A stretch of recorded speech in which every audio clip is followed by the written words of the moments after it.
I want you to do something a little radical right now, like wherever you are listening to this. Yeah, just take a second. Exactly. I want you to literally unclench your jaw. Just let it go. Drop your shoulders. Most of us don't even realize we're tensing up, Right. And look, I don't care if you just finished, a grueling 12-hour shift on the hospital ward, or if you just stepped off a loud, dusty job site. Or even if you're just mentally exhausted from staring at screens all day long. Leave it at the door. It's over. You are officially entering quiet mode. So just take a deep breath. That's the baseline we need for this. It really is. And now I want you to look at the phone sitting next to you, or maybe the smartwatch on your wrist. Every single time that screen lights up, every time it buzzes, it steals exactly 23 minutes of your life. Welcome to the deep dive. It really is a staggering number to confront when you put it like that. 23 minutes from one buzz. Yeah, because we tend to measure interruptions in like the seconds it takes to glance at a screen, right? Whoa! We completely ignore the massive cognitive debt we incur the moment we look away from our deep work. And that cognitive debt, that is exactly the central target of our mission today. Okay, let's unpack this. We are exploring The Sovereign Architect's Guide by Chillstar 08. Specifically, episode 6, which is titled Deep Work Dynamo, How to Finish Your Week in 4 Hours. Right. And if you remember, in our last deep dive, we talked about installing drawing those boundaries and reclaiming your personal space. But clearing the space is just step 1. It actually reveals a much deeper, much more intimidating problem. Yeah, the void. What are we actually supposed to be building in that silence we just fought for? Because if we don't have a blueprint, the noise of the world is just going to rush right back in to fill it. Oh, for sure. We have this natural horror of a vacuum. The second our schedule opens up even slightly, our instinct is to pack it with activity. We just have to be doing something constantly. Exactly. We are culturally conditioned to equate motion with progress. Yeah.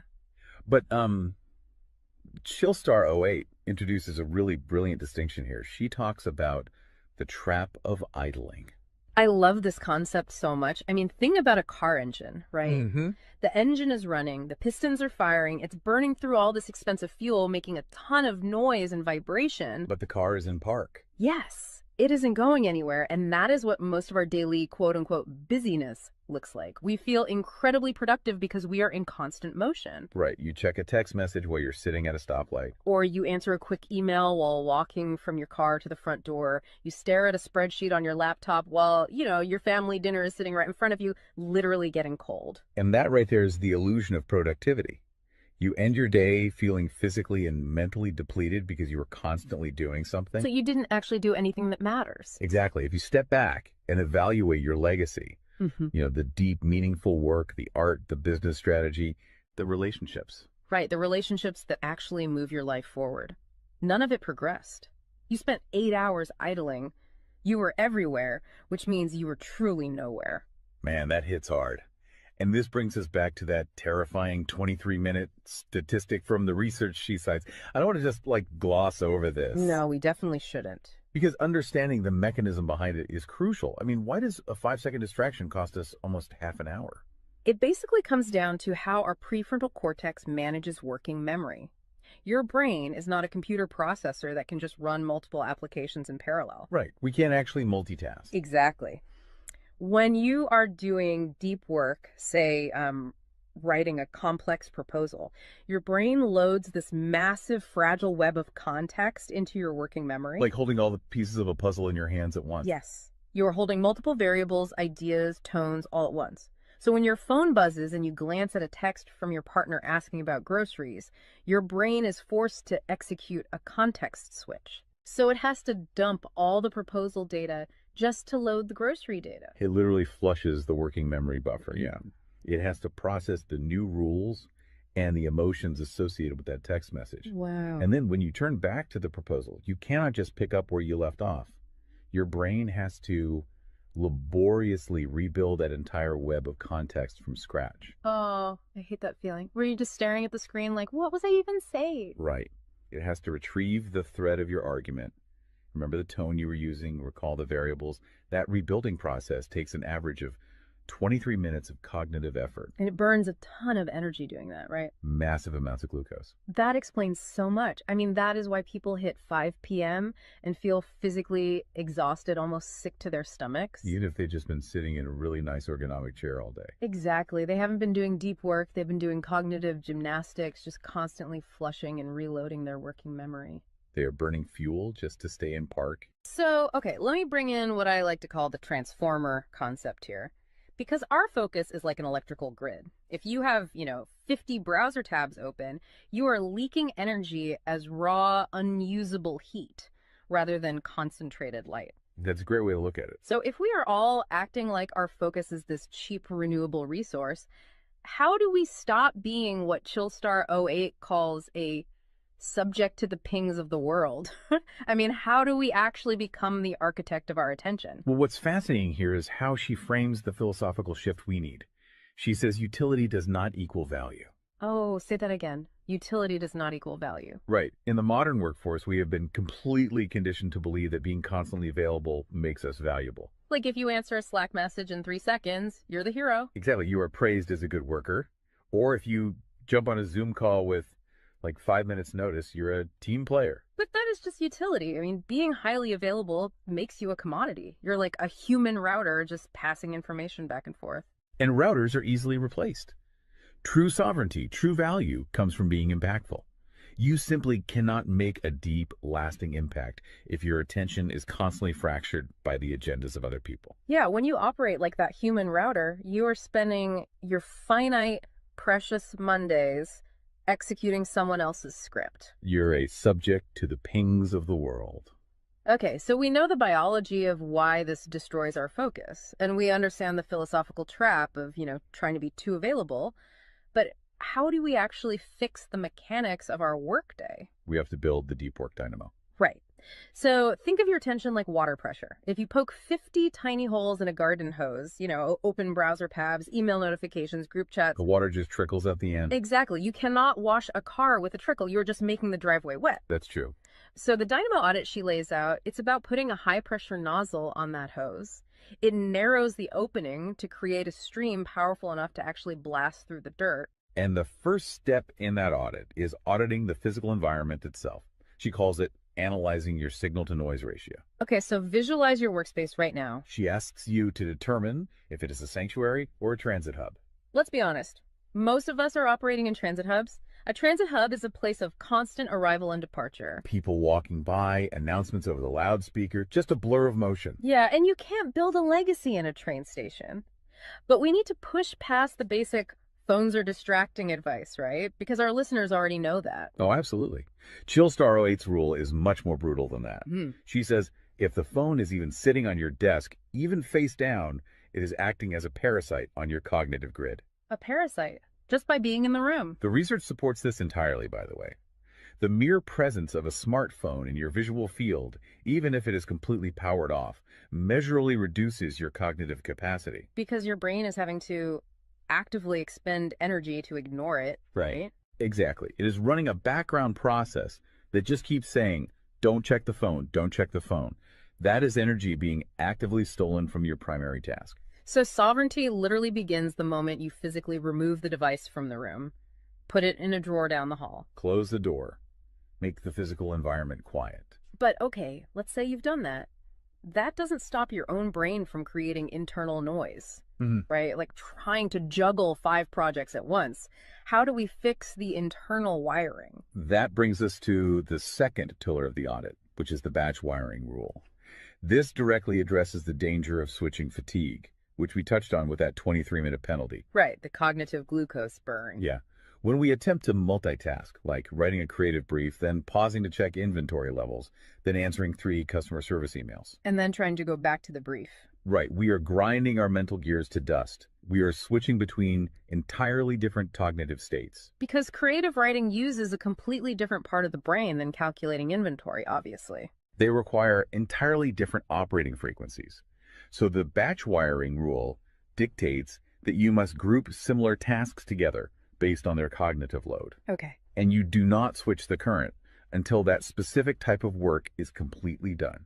You do all your deep analytical thinking in one high voltage burst. And then you save all your reactive administrative stuff for a separate lower voltage block later in the day. Precisely. It's all about staying in one gear. Like if you are driving up a really steep hill, you don't constantly shift between first gear and fifth gear. You lock into the gear that provides the right torque and you just ride it out. That's a perfect analogy. But okay, here's where it gets really interesting. This leads to the third pillar of the audit, and this is where I actually need to seriously push back on the source material a bit. She calls this the zero access window. Ah, yes. This is usually where the resistance starts for people.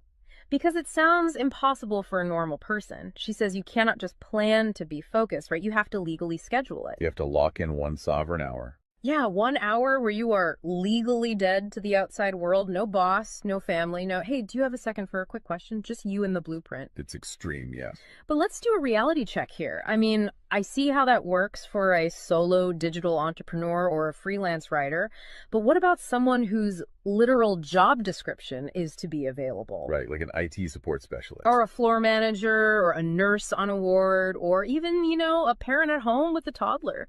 How do they justify just vanishing?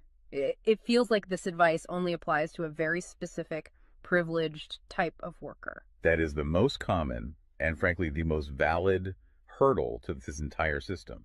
But we really have to look at how the principle scales, and we have to look at the internal psychology of the worker. Okay, walk me through that. First, let's address the context of Chillstar '08's own life. She is not some solitary monk living on a mountain. She is a wife, a mother, and a grandmother. Oh, wow. Okay. Yeah, and she runs a luxury travel agency and a digital marketing business. Her entire professional and personal life is built around communication and client management. She probably receives hundreds of legitimate demands on her attention every single day. So she is really in the thick of it. She isn't just speaking from some ivory tower. Far from it. She implements the zero access window because of those demands, not in spite of them. Now, for the IT manager or the nurse, obviously, you cannot vanish while on active duty if your role is acute response. Right. You can't ignore a burning server or a patient monitor. Exactly. But the principle applies to the deep work surrounding the active duty. The scheduling, the charting, the strategic planning. Even in highly reactive jobs, there is legacy work that gets pushed to the margins. That makes sense. And the challenge isn't just logistical, it is deeply psychological. It's the internal guilt, isn't it? Yes, exactly. People feel like bad employees or bad parents or bad partners when they set a hard boundary. Yeah. We tie our entire self-worth to our responsiveness. We think, if I am not instantly available, I am failing them. Man, that is so true. We feel guilty for taking an hour to ourselves. But setting a zero access window is not about neglecting your family or your team.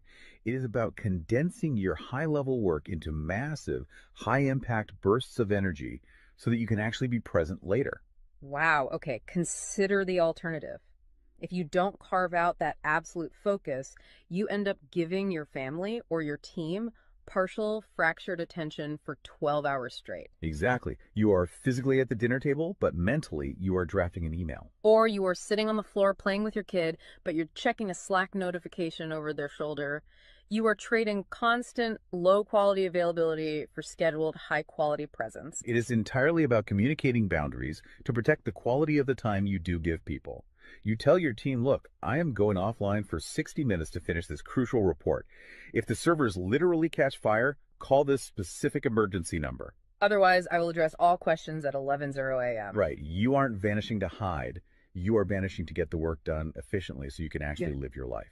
Which brings us to the ultimate why behind this entire system. Because once you fight through that guilt, once you build this 4-hour fortress, you have to know what it is all for. It's not just about becoming a hyper-efficient robot. No, because if you use these tools just to do more of your boss's busy work or to take on 3 more stressful projects, you have entirely missed the point. You are just speeding up the treadmill. If we connect this to the bigger picture, the destination we are driving toward is a concept she calls passive magnetism. Okay, break down passive magnetism for us, because it sounds a bit abstract. Think of it as the gravity your work generates when it is undeniably good. Most people operate with active desperation. They're loudly networking, constantly posting, aggressively chasing clients or promotions. Just relying on sheer volume to get noticed. Right. Passive magnetism is the exact opposite. It is the ability to attract results, clients, wealth, legacy, or respect through the undeniable quality of your deep work. Because you actually took the time to build something substantial rather than just talking about building it. Yes, when you engage the deep work dynamo, you produce work so concentrated and so valuable that it acts as a magnet. You don't have to chase the market comes to you.